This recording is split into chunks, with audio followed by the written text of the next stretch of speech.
Diga, meu amigo, diga, minha amiga, legal que você esteja aqui com a gente mais uma vez. Se você já nos acompanha, não deixe de ativar o sininho para receber as notificações. Se não acompanha ainda, seja muito bem-vindo.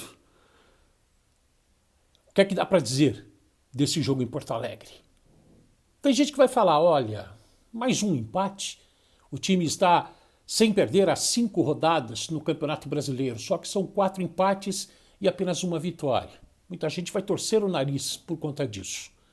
Mas foram empates contra times que estão jogando muito bem. Casos do próprio Internacional de Porto Alegre, do Atlético Mineiro, do Fluminense. Dá para lamentar aquele empate em casa contra o Juventude. Aí até eu concordo com você, e o Rogério Ceni já falou sobre isso.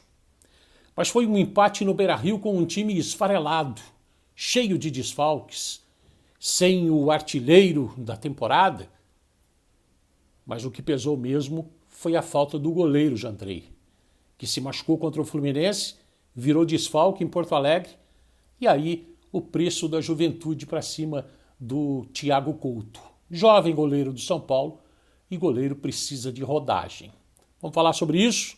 Vamos falar também sobre o brilho de Luciano, que está se aproximando, aquele Luciano que a torcida é apaixonada. Sem o Caleri foi muito bem. E o Nicão, 2 gols. O Nicão que ficou muito tempo de fora, o cara da camisa 10, de quem se espera muito. Vamos falar sobre tudo isso a partir de agora. Vamos lá.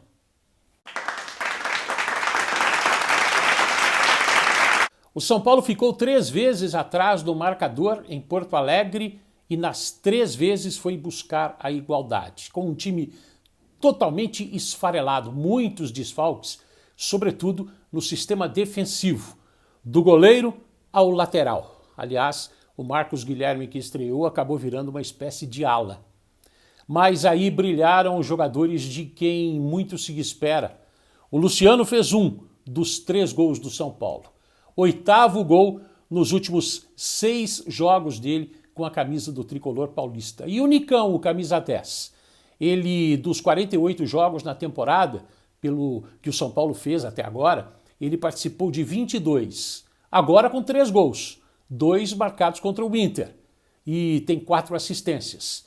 O Rogério Ceni falou sobre o Nicão e o Luciano, essa nova parceria.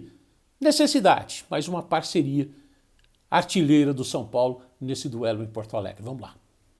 Ele está há muito tempo sem jogar, entrou um pouquinho contra o Palmeiras, hoje já um pouco mais. Era para ter entrado no último jogo, mas devido às circunstâncias, lesões, no primeiro tempo nós não conseguimos colocar ele. Mas acho que ajudou bastante dentro de uma característica que é diferente, que normalmente a gente encontra o Caleri ali como referência. Ele e o Luciano rodaram bem atrás dos volantes e deixando os zagueiros, às vezes 2 zagueiros sem função, e conseguindo rodar atrás entre volantes, entre linhas, entre volantes e defensores. E o Thiago Couto? Para muita gente, ele foi decisivo a favor do Internacional. Falhando nos gols, por conta do pênalti cometido. O Rogério Ceni, será que falou com o Thiago Couto? Foi o primeiro jogo dele como titular no Campeonato Brasileiro, foi fora de casa, na pressão do Beira-Rio. A gente sabe como a torcida lá no Beira-Rio, a torcida colorada, é uma torcida que faz barulho, que empurra o seu time. O Thiago sentiu um pouquinho. 23 anos de idade, 3 jogos como titular do São Paulo em 2022, 5 partidas jogadas no total, isso é muito pouco. O Rogério, será que conversou no intervalo com o Thiago Couto, que voltou para o segundo tempo mais tranquilo? Diz, Rogério. O Thiago, eu converso sempre com ele. É natural, ele é um garoto, poucos jogos no profissional, é um menino que trabalha muito todos os dias. Eu acho que no segundo tempo ele foi mais seguro, participou um pouco mais, saiu um pouco mais do gol, ajudou a bola. O Jandrei tem um dos pontos fortes do Jandrei, que é a saída de gol. Eu acho que ele já foi melhor. E eu acho que é um processo natural, que você vai adquirindo experiência, vai ganhando confiança no jogo, né? Eu não tenho os gols, não vejo culpa dele em nenhum dos gols. Agora, lógico, toma um gol, toma outro, você vai gerando insegurança. Eu acho que ele fez um ótimo segundo tempo, acho que ajudou bastante a gente no segundo tempo.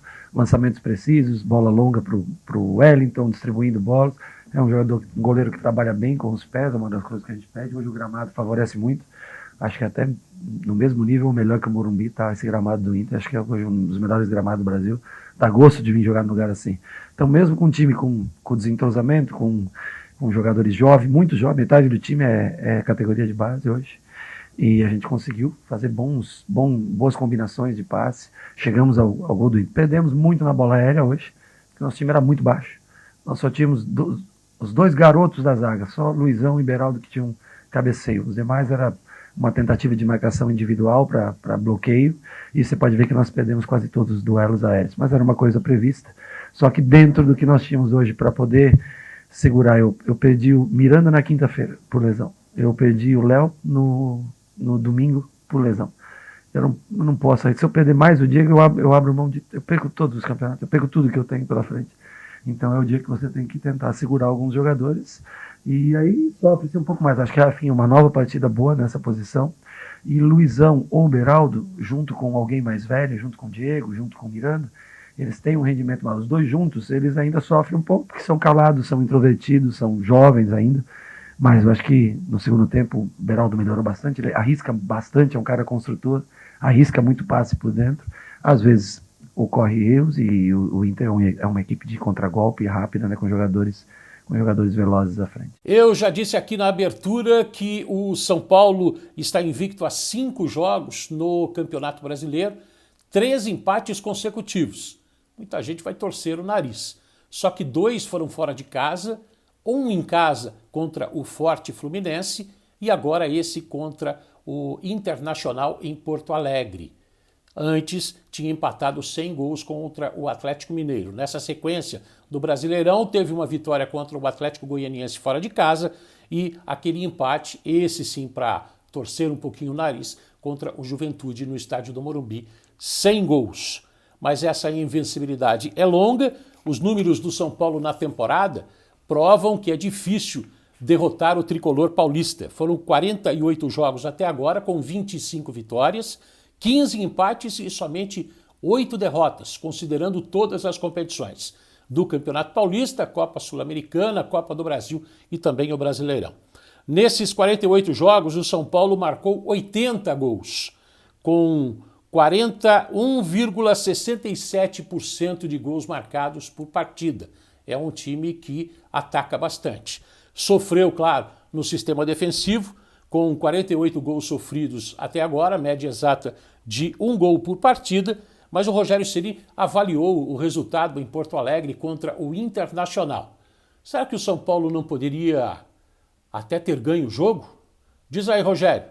Eu acho que o Inter teve seus méritos, conseguiu, nós jogamos essa nossa linha de 3 hoje, ela foi um pouco falha no primeiro tempo, afastou demais, tomamos muitas bolas entre linhas, o pênalti foi assim, o segundo gol que a bola cavada, alguém cava, ou acho que é o Denilson que faz de cabeça, quem que faz de cabeça? Não, o Pedro Henrique faz de cabeça, o Denilson está na jogada, mas... Então nós tivemos falhas, nós temos que combater mais o homem da bola, fechar mais por trás, mas combater o homem da bola. Mas nós treinamos 15 minutos, foi exatamente o tempo que nós conseguimos treinar, 15 minutos. Tem toda a parte teórica envolvida nisso, né? Que é no vídeo e mostrar como eu quero, como eu gostaria que fosse. Mas de treino no campo, esse time fez 15 minutos de treinamento no dia de ontem. Percorreu em torno, entre aquecimento, primeira atividade e total 2.500 metros, que era o que dava para fazer para chegar hoje aqui e ter energia para correr. Né? E aí seguramos Igor, seguramos Wellington, seguramos Diego, que foi as 3 trocas que eu fiz no minuto 60, porque eu queria que eles rodassem um tempo suficiente, mas não que eles tivessem desgaste para eles poderem estar prontos no sábado para jogar. E fizemos o nosso melhor. Acho que o primeiro tempo com bastante falhas, no segundo tempo já corrigimos, até pelo tempo jogando, né, esses 45 minutos do primeiro tempo jogando junto, algumas correções no intervalo, a gente fez um segundo tempo melhor que o primeiro, e não seria injusto se a gente, dentro daqueles 3 contra-ataques ou 4 que nós tivemos na parte final do jogo, uma finalização um pouco mais caprichada, nós poderíamos ter saído daqui, que era o nosso desejo, sair daqui com 4-3, que seria, eu acho que não seria nada absurdo no dia de hoje. Poderia mesmo. Vitória que não pode escapar na próxima rodada. O São Paulo, aliás, dos próximos 5 jogos, faz apenas 1 fora de casa. Isso considerando também a Copa do Brasil e o Campeonato Brasileiro. A próxima parada vai ser no estádio do Morumbi, neste sábado, às 7h contra o Goiás. Rogério Ceni falando sobre isso tudo, sobre essa sequência e o jeito que ele vai se preparar para essa sequência que não é fácil não. Vamos lá. Nós temos agora um jogo em casa no sábado. Nós temos que. Acho que já saiu a tabela da Copa do Brasil também. O nosso jogo foi para quinta, né? Quinta e quinta. Então nós temos vamos depois vai estar apertado para jogar no final de semana com o Atlético Paranaense.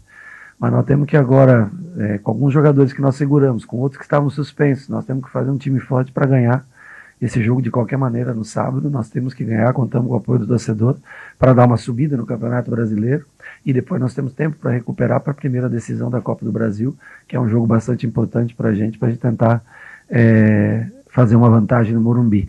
E aí depois nós vamos analisar novamente como a gente vai construir o time. Vamos aguardar até o último instante posições sobre Miranda e Léo, que o departamento médico passa. A gente tem esperança de contar com esses dois jogadores para quarta.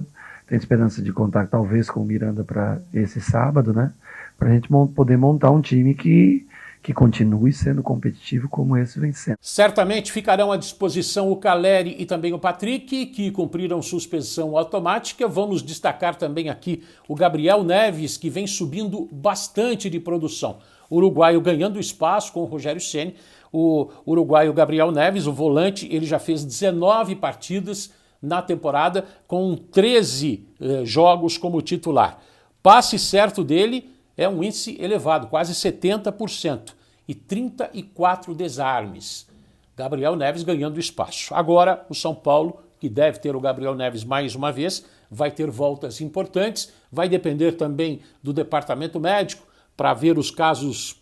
Jandrei certamente vai voltar, tem a história do Léo, tem a história do Miranda. É o São Paulo pensando jogo a jogo.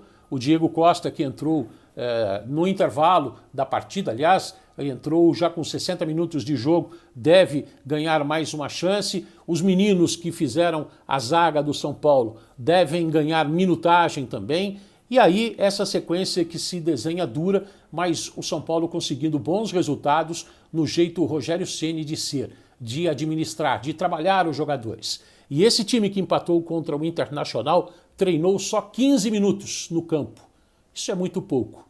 Vai muito do que eles ouvem e entendem do técnico Rogério Ceni. Eu gostaria do seu palpite, da sua opinião, do seu comentário. O que é que você achou desse resultado? O que é que você achou desse futebol apresentado pelo São Paulo? Claro, todo mundo queria a vitória, mas foi um bom empate diante das circunstâncias do tricolor do Morumbi. Tá certo? A gente fica por aqui. Até a próxima. Vamos ficar de olho. Próximo adversário, sábado, certamente com o apoio da torcida contra o Goiás, às 7 da noite. Beijo no seu coração. Até a próxima. Valeu, tchau.